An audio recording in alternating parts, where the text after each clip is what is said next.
Ever wonder about that fiery red dragon on the Welsh flag? It's more than just a cool design. It's a symbol of a people who have defied empires, forged a unique culture, and whose story is etched into the very mountains of Britain. This is the story of the Welsh. So where did the Welsh come from? Well, their story begins long before Wales was even a name on a map. They are the descendants of the ancient Britons, the Celtic people who inhabited this island for centuries. When the Romans arrived, they called this land Britannia. But after the Romans packed up and left around 410 AD, a new wave of invaders, the Anglo-Saxons, started pushing in from the east.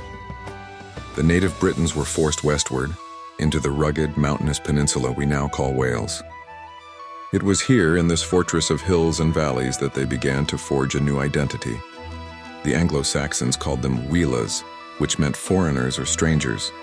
A bit ironic considering the Britons were here first, right?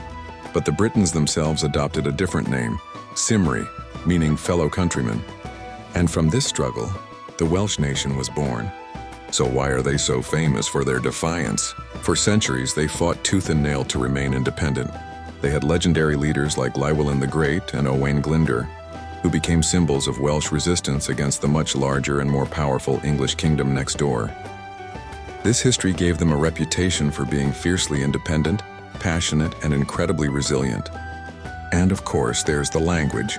Welsh, or Cymraeg, is one of the oldest living languages in Europe. It's a direct link back to those ancient Britons. It's a language of poetry, of song, and of a rich literary tradition stretching back over 1,000 years. Let's look at some numbers. Today, around 3.1 million people live in Wales. And here's the amazing part.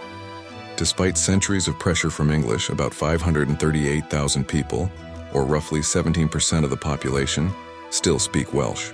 The government is even aiming to get that number to 1 million speakers by 2050. That's a comeback story. So, how are the Welsh doing today?